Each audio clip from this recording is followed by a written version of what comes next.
Excellency Zulkifli Hassan, Minister of Trade of the Republic of Indonesia, Excellency Dr. Amanda Cesar Alasubanghan, Executive Secretary of ESCAP, Excellency Mr. Asad Rashid, Chairman of ASEAN Business Rights Council and Chairman of the Indonesian Chamber of Commerce and Industry, Excellency, ladies and gentlemen, it is my great pleasure and honor to speak at the ASEAN Business and Investment Summit today in Jakarta, especially as we gear up for a series of ministerial meetings leading up to the 43rd ASEAN Summit and related summits starting tomorrow. I'm pleased to note the record turnout for this important event this year. I understand that more than 3,500 participants have registered. This truly signifies the increasing interest from businesses and investors towards ASEAN and clearly demonstrates ASEAN's status as the epicenter of growth. In this regard, I would like to commend ASEAN-backed Indonesia, particularly Excellency Mr. Azad Rashid, who has shown tremendous leadership in steering the private sector's activities this year. Amidst the fast-changing global economic landscape, which is undergoing the fourth industrial revolution, the theme of this dialogue, ASEAN centrality, innovating towards greater inclusivity, is indeed timely and appropriate, and will spur action for businesses to innovate while ensuring inclusivity in the pursuit of economic prosperity. Excellency, ladies and gentlemen, the ASEAN economy offers enormous potential and has proven to be resilient despite facing unprecedented numerous challenges. In 2022, ASEAN successfully navigated the economic impact of the global pandemic and emerged stronger with 5.7% economic growth rate. The region's trade and investment have already surpassed pre-pandemic levels with $3.8 trillion in total trade and $224.4 billion in foreign direct investment inflows. As a result, the ASEAN economy is expected to grow by 4.6% in 2023 and 4.9% in 2024. Along with this renewed focus on digital transformation as well as sustainable development, ASEAN is ready to embrace these new opportunities with the official launch of the Digital Economy Framework Agreement, DIFA Agreement, negotiations and adoption of the ASEAN Strategy on Carbon Neutrality today at the 23rd ASEAN Economic Community Council meeting. Nevertheless, these remain significant challenges in ensuring that the benefits of the region's economic developments reach the wider population of ASEAN, including micro, small, and medium enterprises, MSMEs, women, as well as other marginalized groups.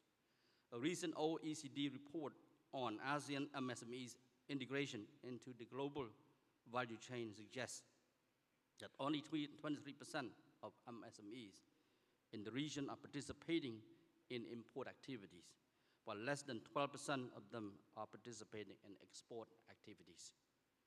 At the same time, a recent study by area showed that digital adoption for micro and small companies was around 41%, which is a significant lower than that of larger companies in ASEAN, with the digital adoption of more than 93%. Various factors such as the lack of affordable internet access, infrastructure, as well as digital skills and knowledge should therefore be addressed as early as possible. Similarly, companies are now forced to move towards transforming their business models to be more environmentally friendly as a strategy to stay competitive and retain customers. However, only a small fraction of businesses could adapt to sustainable practices.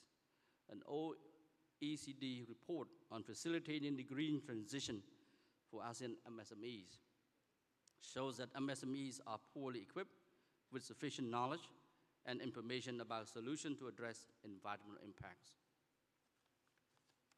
Meanwhile, from the gender perspective, women remain at imminent risk of being marginalized from the current developments. Despite, on average, 57.2% of women in ASEAN participate in the labor force, they are underrepresented in management roles across the ASEAN member states and therefore face persistent partial treatment at their workplaces. According to the UN Women Report on Women's Leadership in the ASEAN region, women earn $9 for every $10 that men earn in the ASEAN member states.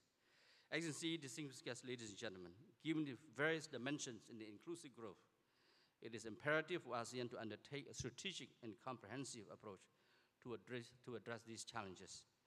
In this regard, allow me to share how ASEAN as a region and business communities can support and drive this endeavor forward as follows. First, inclusive growth must be an integral component of the ASEAN economy, particularly as an economic integration agenda.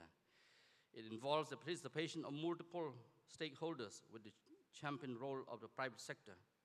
2 weeks ago, the 55th ASEAN Economic Ministers meeting endorsed the plan of action for the promotion of inclusive business in ASEAN, laying a fundamental cornerstone for a structured and coherent approach incentivizing the private sector to adopt inclusivity at the core of their business models while preparing for a smooth transition towards a green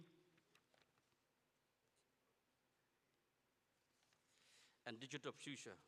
I strongly encourage all ASEAN member states to fully implement the plan of action and enhance the public-private partnership to promote inclusivity even further.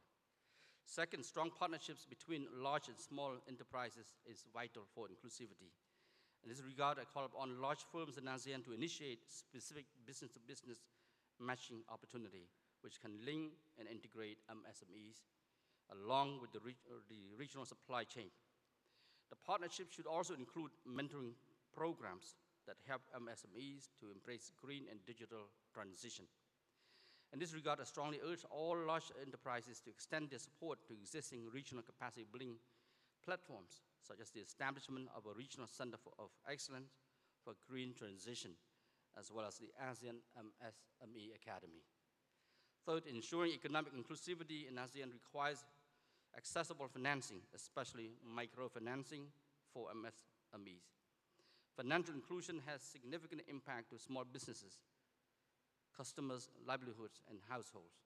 According to a recently launched study by Center for Impact Investing and Practices, there is still a considerable financing gap of $300 billion faced by MSMEs, while 39 million of them are credit constrained. ASEAN and financial institutions must grasp the momentum to intensify our efforts to develop an enabling ecosystem that will mobilize private sector capital for these efforts. Fourth, advancing women's empowerment is not just economically important, but also a moral responsibility of every stakeholder.